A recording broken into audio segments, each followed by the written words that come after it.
गुरु भगवान के अनंत अनंत शुक्राना। साधक में साधुता। रामई सुमरई गाइए रामई, संतत सुनिए राम गुण ग्रामई। कह रहे हैं राम को ही सुमरिए, मतलब भगवान का ही सुमिरन करिए, राम को ही गाइए और राम का ही गुण गाइए। मतलब भगवान को ही सुमिरन करिए, राम का ही गुण गाइए, राम को ही सुनिए, सब कुछ भगवान का ही हो। बस संसार छूट गया, रोवे तो इनके ताई, हंसे तो इनके ताई।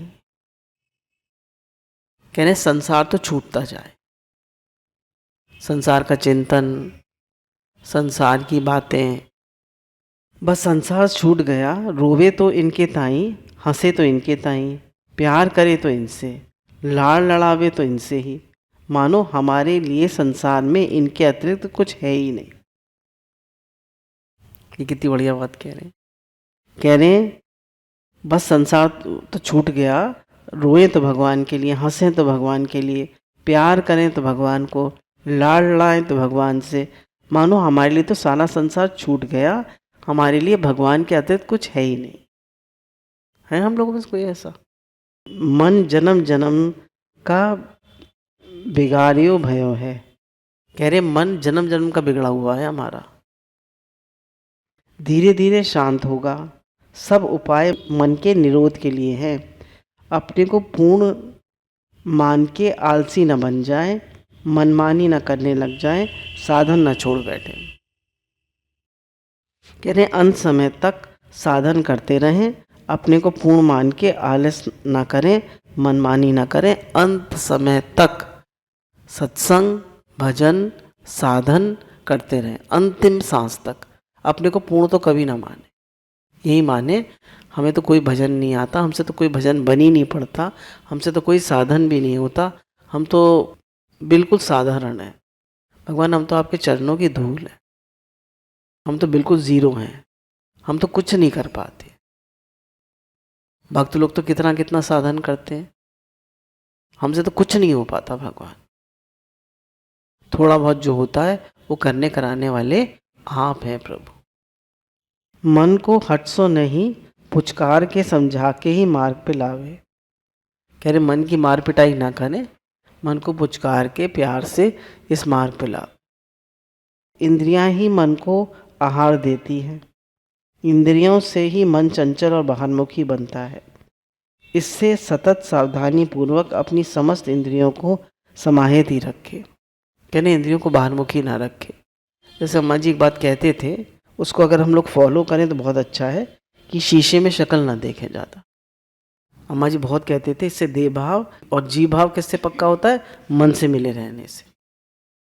तो देह भाव जी भाव दोनों को काटना है, तो मन को इंद्रियों को बिल्कुल आहार ना दे। अपने को पूर्ण मन के आलसी न बन जाए, मनमानी न करने लगे। कहना आलसी बिल्कुल नहीं बनना है। मन को हट सो नहीं, पुचकार के समझा के मार्ग पे लावे। कुसंग सो बचे तो विलंब भले ही लगे, पर मन वश में होके ही रहेगा।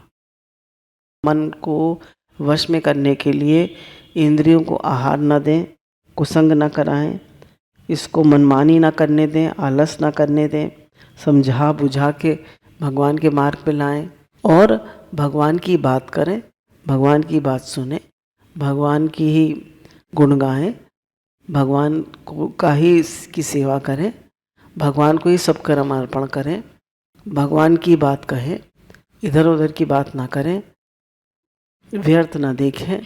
तो कहने धीरे धीरे मन इस राह पर लगी जाए।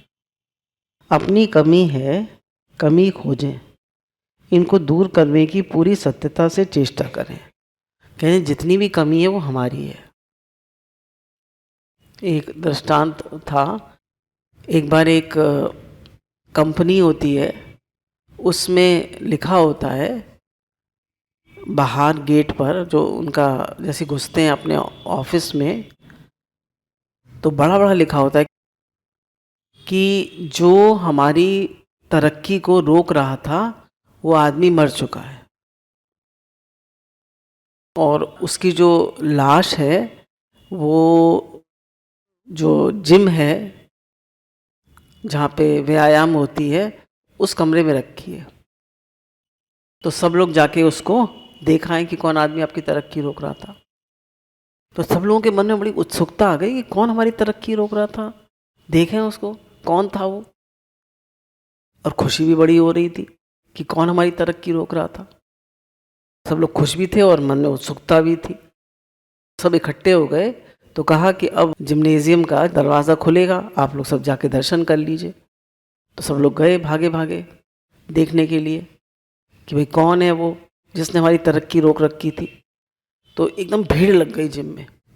तो एक कॉफिन रखा हुआ था बहुत बड़ा सा, और उसका सब लोग, बड़ी लोगों को एक्साइटमेंट, बड़ा उतावली, कौन है वो, कौन है, कौन मर गया, कौन मर गया। जब उसको ऐसे करके खोला तो उसमें चारों तरफ शीशे लगे हुए थे। तो सब लोगों को अपनी शक्ल दिखाई पड़ रही थी। तो हमारी तरक्की रोकने वाला कौन है?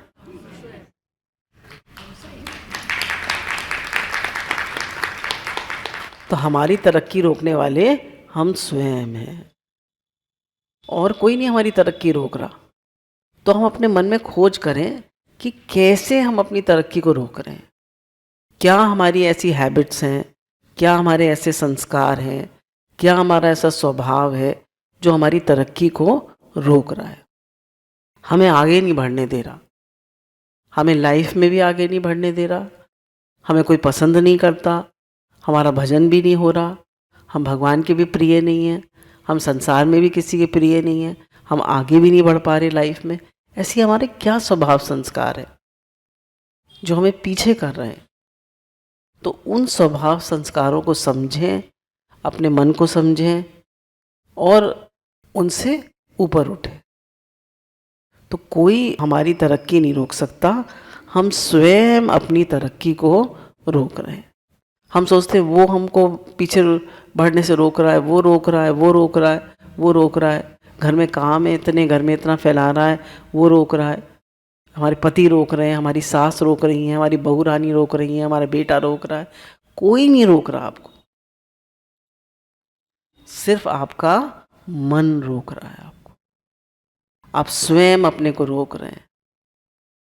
भगवान ने गीता में कहा है कि मन ही आपका सबसे बड़ा मित्र है और मन ही आपका सबसे बड़ा दुश्मन है।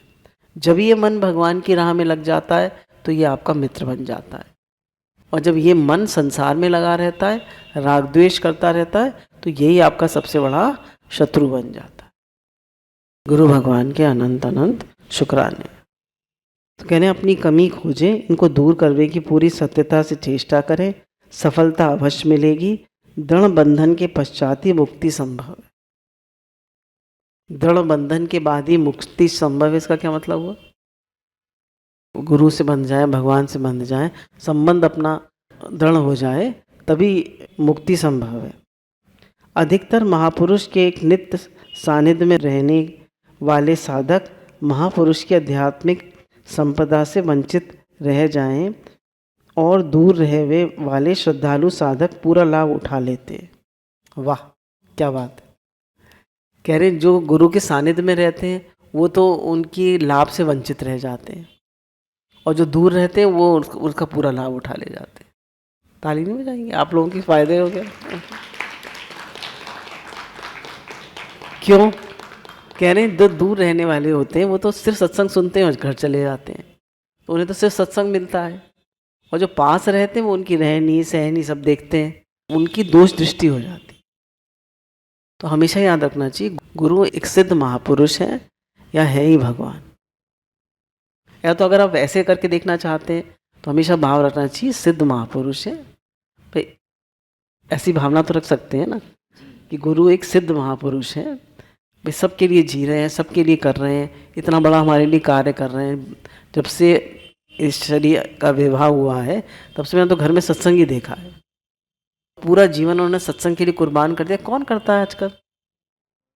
कोई भी नहीं करता। गुरु हमारे सिद्ध महापुरुष है, जिनकी ऐसी भावना है कि गुरु हमारे लिए भगवान है, तो उनकी अपनी अपनी भावना से चले। तो जैसी आपकी भावना होगी, जैसी आपकी श्रद्धा होगी, वैसा आपको लाभ होगा। तो कह रहे दूर रहने वाले ज़्यादा लाभ ले जाते हैं और पास रहने वाले कम लाभ ले पाते हैं। कारण ये लोग परस्पर तेजों में द्वेष, धन और मान प्रतिष्ठा के शिकार बन जाते हैं। कह रहे इस जो गुरु के सानिध्य में रहते हैं वो लोग आपस में एक दूसरे से द्वेष करते रहते हैं, धन और मान प्रतिष्ठा के शिकार बन जाते हैं। साथ ही अति सामीप्य से महापुरुष के प्रति महत बुद्धि का अभाव हो जाता है। कह रहे जब हम गुरु का बहुत ज़्यादा संग कर लेते हैं तो उनमें जो महत बुद्धि है हमारी, जो उनकी महिमा है, उसको हम नहीं समझ पाते। इससे संत के समीप बड़ी सावधानी से रहना चाहिए, या संसार से अपने आप को चुपके से बचा के निकाल ले जाए। अकेले ही आए हैं, अकेले ही जाना है। गुरु भगवान तो कहते हैं भैया वो इंसान नहीं है क्या? भाई तुम गुरु में दोष देख रहे हो, वो इंसान नहीं है क्या? वो भी तो इंसान है। तो भाई जब इंसान है तो कुछ तो करेगा, कुछ करेगा तुम्हारे मन के मुताबिक नहीं होगा, तुम्हें दोष दिखेंगे। ऐसे क्यों करते हैं, वैसे क्यों करते हैं, ये क्यों किया, वो क्यों किया। अरे गुरु भगवान कहते हैं वो भी तो इंसान है, कुछ तो करेंगे। किसी को डांट दिया तो कहेगा मुझे डांट दिया, वो सारे में गाएगा मुझे डांट दिया, मुझे डांट दिया। जो 90% अच्छा है वो तो तुम देख नहीं रहे, तो 10% कमियां उसी को देखे जा रहे हो। तुम्हारा मन गधा है। ब्रज की रहनी, आप कह रहे हैं जो लोग ब्रज में रहते हैं, अब आप समझ लिए आप भी ब्रज में रहते हैं। और क्या, मन से है सब। तो कह रहे हैं ब्रज की रहनी क्या है? किसी पे क्रोध ना करे, विरोध ना करे, किसी की निंदा स्तुति ना करे। हे नाथ, हे नाथ, हे नाथ, आपको भूलू नहीं। किसी पे क्रोध ना करे, विरोध ना करे, किसी की निंदा स्तुति ना करे, कोई पाप ना बने, इसलिए बार बार अपने मन को संसार से हटा के इनमें लगावे। कह रहे निंदा स्तुति ना करे, किसी की निंदा मतलब भलाई बुराई ना करे, और कोई पाप ना बन जाए, इसलिए बार बार अपने मन को संसार से हटा के भगवान में लगावे। किसी की भलाई बुराई ना करे, किसी से राग द्वेष ना करे। फिर देखे आनंद की बाढ़ छा जाएगी। जो कुछ करे पूरी सत्यता से करे, पूरी सत्यता से वृत्ति को इनमें लगाए, साथ ही निरंतर इनका नाम जप करते करते इनकी याद में तड़प तड़प के रमता रहे। जैसे इनके मथुरा चले जाने के पीछे ब्रजबाला ब्रजवासी इनको तड़प तड़प के रोए रोए के जिए, वैसे ही जीवे। यही है ब्रज की रहनी। कह रहे हैं जैसे गोपियां जो हैं वो भगवान के लिए तड़प तड़प के रो रो के जी थी, यही है ब्रज की रहनी। गोपियां कैसे रही थी भगवान के बिना? हे नाथ, बिना रहनी के धाम को वास्तविक स्वरूप समझ में नहीं आता। तो कह रहे हैं ब्रज की रहनी यही है कि गोपियों की तरह तड़प तड़प के भगवान को याद करें, भगवान का नाम जप करें, पूरी आनंद सत्यता से रहें और भगवान को निरंतर याद करते रहें। किसी से राग द्वेष ना करें, किसी की निंदा स्तुति ना करें और संसार से मन को हटाते रहें। जन्मदिन अथवा किसी विशेष उत्सव पर त्यौहार के मनावे को ये उद्देश्य होना चाहिए कि वे दिन से श्री जीवन धन को स्मरण चिंतन पूर्व की अपेक्षा अधिक बढ़ना चाहिए। कह रहे हैं आप कोई भी उत्सव मना रहे हैं, जैसे एनिवर्सरी या जन्मदिन, तो कह रहे हैं उसको मनाने का उत्सव यही होना चाहिए कि हमारी भक्ति अब पहले से ज़्यादा बढ़े। इस साल हमारी भक्ति और बढ़ेगी, हम और मन से भगवान में लगेंगे। संकल्प तो बनेगा ही, भले ही संसार के लिए बने अथवा इनके ताई बने। कह रहे हैं संकल्प तो होगा ही। मन क्या है? संकल्प विकल्प ही तो मन है। तो कह रहे हैं या तो भगवान के लिए संकल्प विकल्प होगा या संसार के लिए होगा, कुछ ना कुछ तो होगा। तो संसार के लिए संकल्प विकल्प करेंगे तो संसार हो जाएगा, भगवान के लिए संकल्प विकल्प करेंगे तो वो भगवान में लगेगा। अब अपना परम कर्तव्य है कि संकल्प बने केवल और केवल भगवान के लिए। काहू प्रेम को जीवन पढ़े तो पढ़वे यही संकल्प बने कि कभू मैं हूं ऐसे प्रेमी बनूंगा। क्या कह रहे हैं, जब भक्तों का चरित्र पढ़ें तो मन में ये संकल्प उठे, क्या कभी हम भी ऐसे प्रेमी बनेंगे। कितना कितना भक्तों का प्रेम होता है। हमारे मन में भी संकल्प होना चाहिए कि जैसे इनका प्रेम है, कभी हमारे भी अंदर ऐसा प्रेम आएगा, उसका कुछ अंश तो आए हमारे अंदर। गुरु भगवान के अनंत अनंत शुक्राना।